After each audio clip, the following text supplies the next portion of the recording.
오늘 저희들에게 주신 말씀은 마가복음 6장 31절 말씀입니다. 제가 읽겠습니다.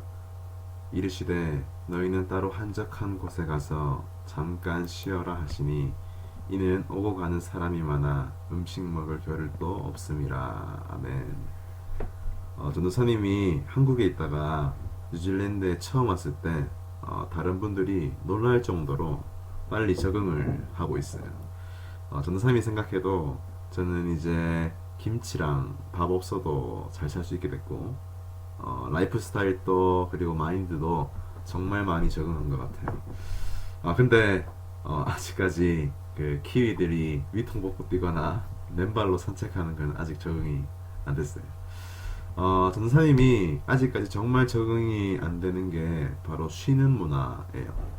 여기 사람들 쉴 때 정말 넋놓고 멍하니 그렇게 쉬잖아요.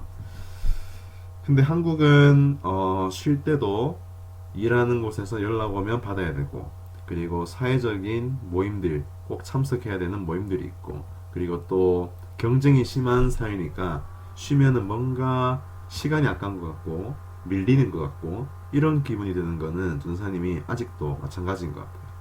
그래서 전도사님은 쉴 때도 스트레스를 항상 받아요.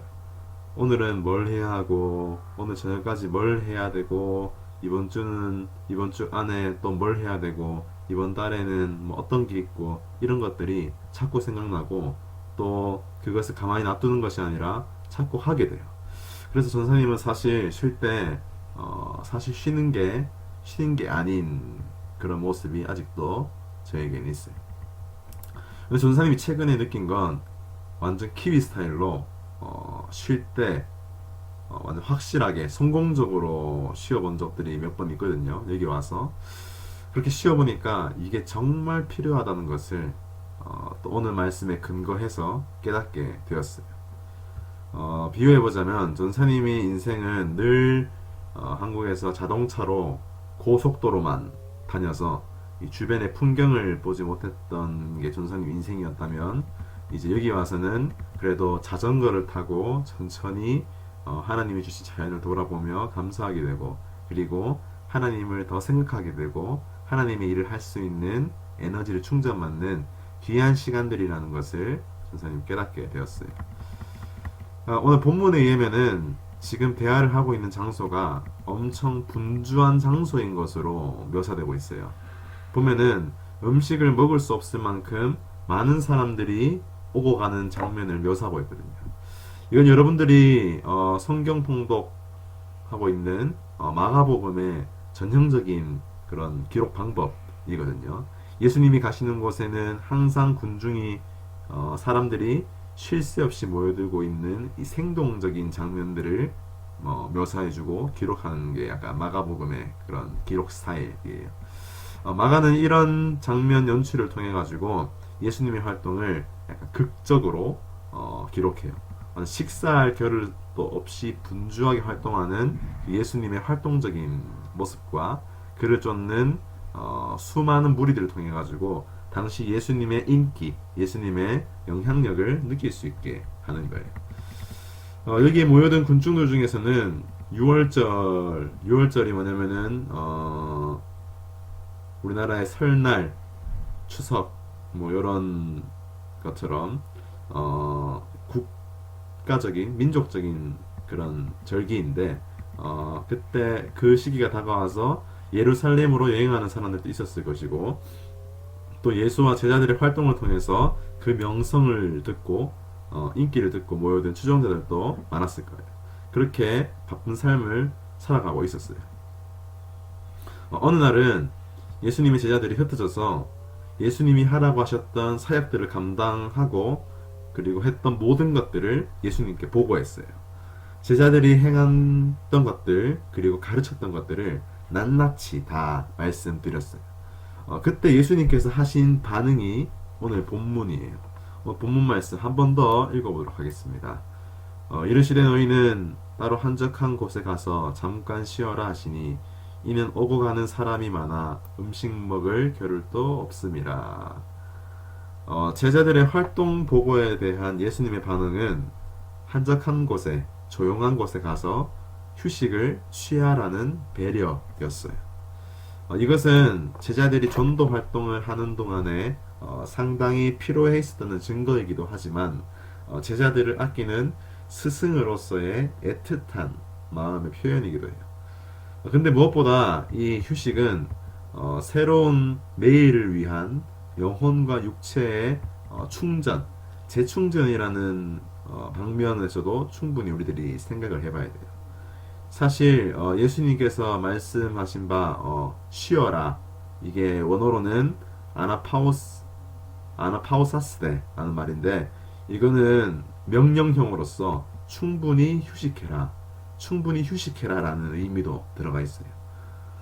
여러분들도 잘 알고 있듯이 예수님의 활동 기간은 3년이었어요. 예수님도 분명 3년 정도가 나의 사역일 것이다, 사역의 기간일 것이라는 것을 알고 계셨을 거예요. 그러면 사실은 제자들을 덜 재우고 덜 쉬게 해서 어떻게든지 더 사역을 시키고 어떻게든지 더 자기를 전하게 하고 말씀을 전하게 하고 능력을 행해야 하고 그래야 하는 게 어쩌면 합리적이고 또 똑똑한 생각이라고 생각할 수 있는데, 예수님은 고생한 제자들에게 쉬어라 라고, 한적한 곳에 가서 쉬어라고 말씀하셨어요. 쉬라고 하는 장면이 전사님이 알기로는 이 장면밖에 나오지 않는 걸로 알고 있어요. 근데 전사님이 봤을 때도 이때만 예수님께서 쉬라고 하셨지 않았을 거예요. 예수님께서 말씀하신 걸 보면은 평소에도 제자들에게 애틋한 마음이 있어서 할 땐 하더라도, 사역할 땐 하더라도 쉴 때는 제대로 쉬게 했다는 것을 우리들은 추측하고 예상할 수 있어요. 신약에서뿐만 아니라 구약에서도 하나님의 이 마음을 알 수 있어요. 출애굽기 20장 10절 말씀인데요. 함께 읽었으면 좋겠습니다. 일곱째 날은 내 하나님 여호와의 안식일인즉 너나 내 아들이나 내 딸이나 내 남종이나 내 여종이나 내 가축이나 네 문 안에 머무는 객이라도 아무 일도 하지 마라. 이 말씀은 아주 중요한 말씀이에요. 그냥 이스라엘 백성들에게 그냥 쉬어라고 하면 되는데, 이렇게 자세하게 너 자식들도 쉬어라, 너의 종들도 쉬어라, 너의 손님들도 쉬어라, 아무 일도 하지 마라, 심지어 가축들도, 동물들도 쉬어라 라고 말하는 거예요. 이게 무슨 의미냐면은 인간은 모두 쉼의 기쁨을 누려야 한다는 말이에요.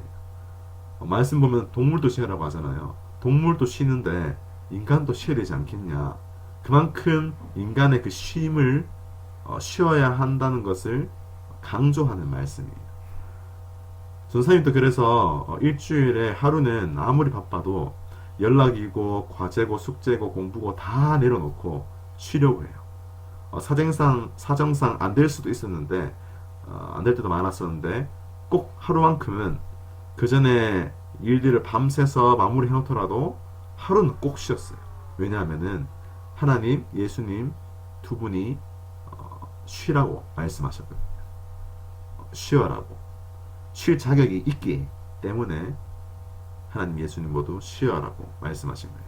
쉴 때 세상이 훌륭하고 그리고 자연물의 그 아름다움을 감탄하면서 하나님께 감사하며 쉼을 누리라는 뜻이에요. 하나님의 없이 쉬는 게 아니라 하나님께 감사하며 하나님의 은혜를 생각하며 쉬어라는 거예요. 이게 바로 하나님의 창조 질서예요.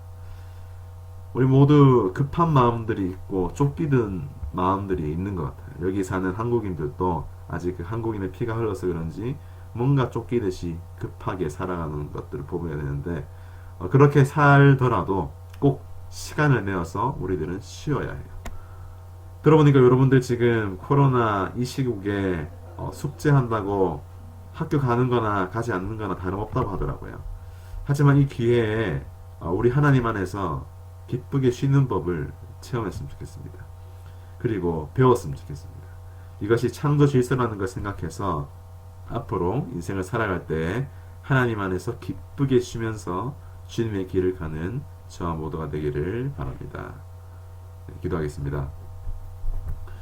사랑의 하나님, 저희들 오늘 말씀을 통하여서 우리들은 쉴 자격이 있고 그리고 쉬어야 하는 존재임을 깨닫게 되었습니다.